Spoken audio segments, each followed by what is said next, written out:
Hello, welcome back to the channel. And the reason this reaction is a day or so late is because I was so frustrated and angry after the match yesterday. I wanted to really take the opportunity to, quite frankly, sleep on the result. And this morning I went through social media and Twitter, more specifically, to take in other fans' opinions and views. I messaged a couple of my mates who were also at the match as well. And for me, I'll come on to the match in just a moment. But I firstly wanted to speak about really the whole occasion that was created around what I'm going to call the Elton John match day. Right. And whilst I like the shirt and I will at some point buy one myself, I felt the club and maybe even the players and Paulo almost forgot about playing the 90-minute match of football. The focus throughout the whole week really was on promoting the kit,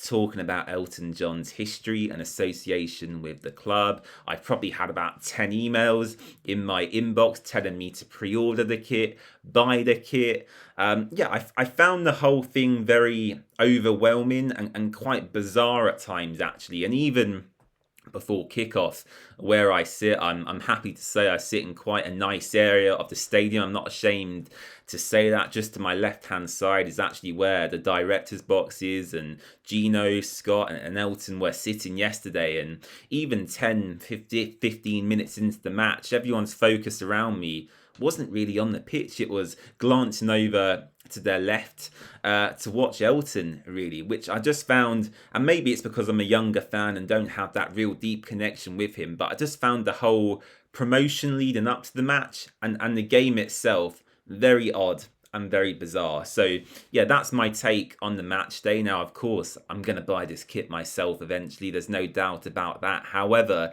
I did feel Watford maybe went slightly too heavily on the promotion this week. As I said, the amount of emails I received from Watford leading up to this game telling me to buy the kit was hilarious, really. And the social media coverage wasn't even focused on the football. It was more so, Elton turning up at the stadium, him being there with his sons, or the players posing in different photos with all of his albums from his history. So yeah, I don't know. I just felt a bit strange and uncomfortable, I think is the word, with the whole thing, really. It felt like a money grabbing exercise, really. Sell as many shirts as possible, and then the football comes second. Whereas it should be, win the match first, and then let's talk about the kit after. So yeah, that's my thoughts and feelings generally on the occasion itself.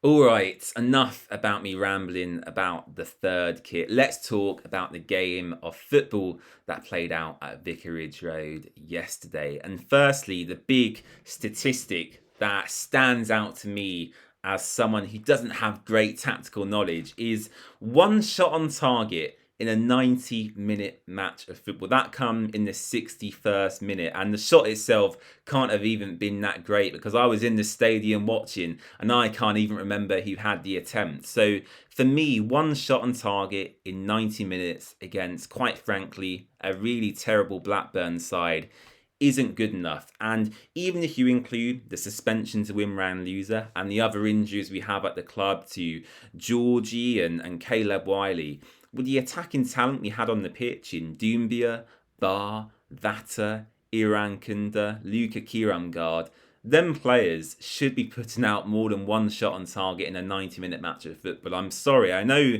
the midfield was terrible, and we'll come on to that in just a moment, but it's not good enough. And ultimately, it boils down to the system we play and how Paulo set us up in this game. And for me, that's the big talking point we have to take away from this. And I have my phone in front of me here, actually, and I've taken a couple of screenshots from tweets on social media that really summarize my thoughts, feelings and emotions quite succinctly. Actually, the first here coming from Jordan at Watford Analytics is a great account. He's part of the Watford Buzz podcast, so do go and check them out. Of course, a fellow Watford content creator. He said Pezzolano's biggest strength as a coach is his tactical flexibility. We've been crying out for a coach that can adapt to the squad at his disposal and the opponent he's up against. However, as he says here, you have to have a base system. You have to have a system you can deploy when things aren't clicking. And another account here at Watford Speak on Twitter says something similar. He goes on to say, I praise PP for his tactical flexibility one week, and then he does that today. He's a hard man to work out. Risk taking at this stage of the season is crazy when Blackburn were in the form they were in. He was on to something in the last game, and he's undone all that hard work today. Absolutely. I felt the system we deployed. I mean, I still can't work it out. Honestly, I've not really watched the match back, but I was there for the entire game. I didn't leave early. I watched the full thing with my actual eyes. And even before the match, I couldn't work out the system and where players were meant to be.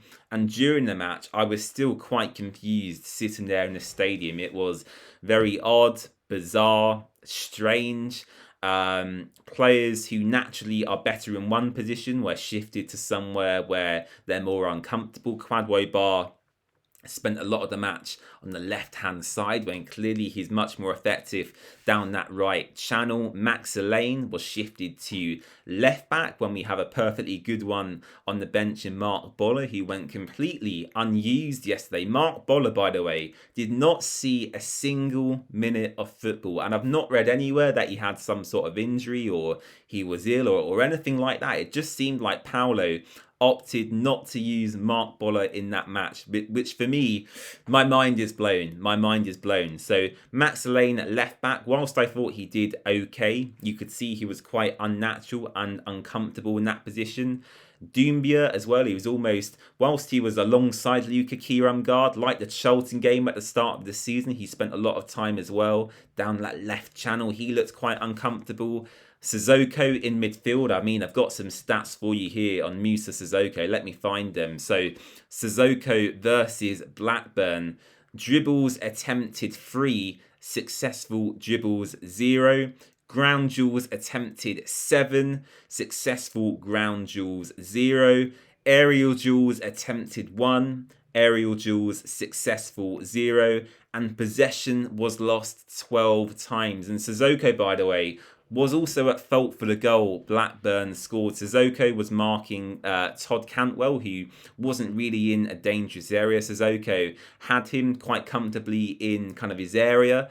And then Sissoko, for some reason, just went forward to mark another player who was already being marked by, I think it was Jeremy Petrie at the time. He then left Cantwell free. Cantwell received the ball, turned, played it into, ultimately, I think the goal scorer actually at the time. So, yeah, very strange. I mean, Musa Sissoko and Edu Kayembe, I just cannot watch them anymore in this team. I can't do it. I really can't do it. I know some players watch this channel. I know players look at some of my posts on social media. I'm very comfortable with that. I understand that's what comes with the territory.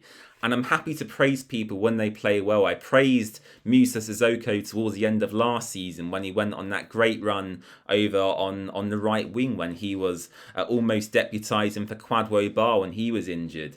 However, in central midfield, he just cannot do it anymore. I have to make that perfectly clear. Now, of course, Paulo is maybe slightly hamstrung with the injuries and suspensions at the moment, but if he continues to pick Sissoko, even when other players come back, that for me is going to be even worse. So, yeah, long term, again, I have to reiterate, Sissoko and Kayembe, when he come on yesterday, they cannot play together. Hector Cipriani yesterday, for me, again, was exceptional. He was doing the work in midfield of 2, 3 or 4 players. He's such a workhorse. I really like him, but I also feel really sorry for him at times because of the players he's having to deal with at the moment. So Sissoko, look, I'm sure behind the scenes, he's a great professional. I've said this time and time again. He's been there and he's done it at the highest level, both with Newcastle and Tottenham. He's got to a Champions League final. He's been a French international for many years prior to his time at Watford.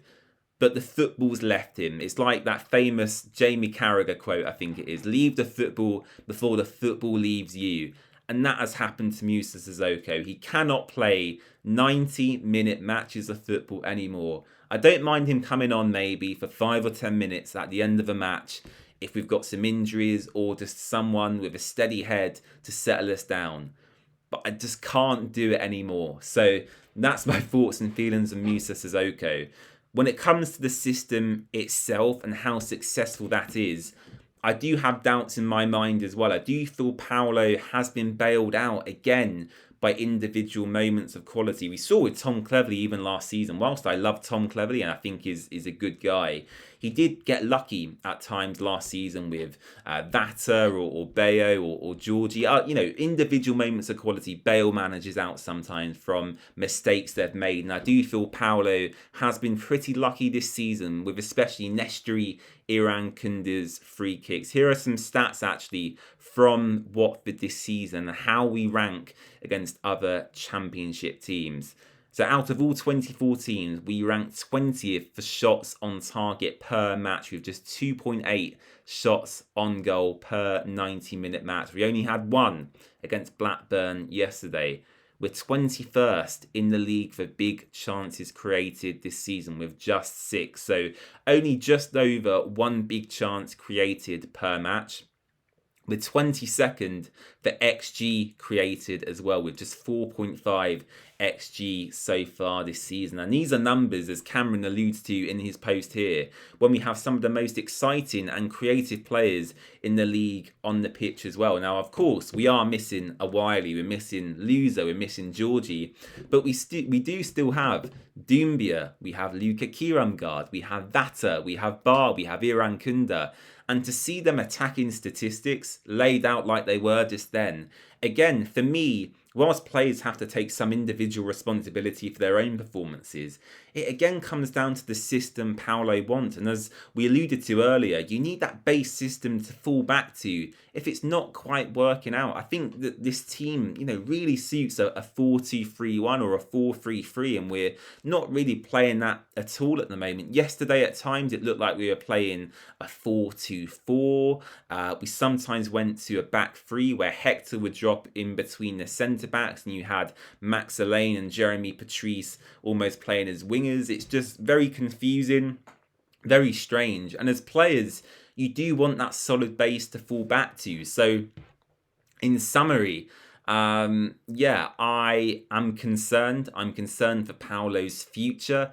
I'm not going to go too into that today. However, what I will say is that if he does fail to win against Millwall and fail to win against Hull City, which are the next 2 Watford games, we can have that conversation then. I think his future will be very much in doubt at the next international break. Millwall up next, Hull City at home after that. I'm hoping we can get back on track. Imran Louza finally is back from suspension in the next game, which is really, really good news. So we'll have to see how this plays out. Hopefully you've not got too bored listening to my rant today, and I'll see you again in the next one. Bye-bye.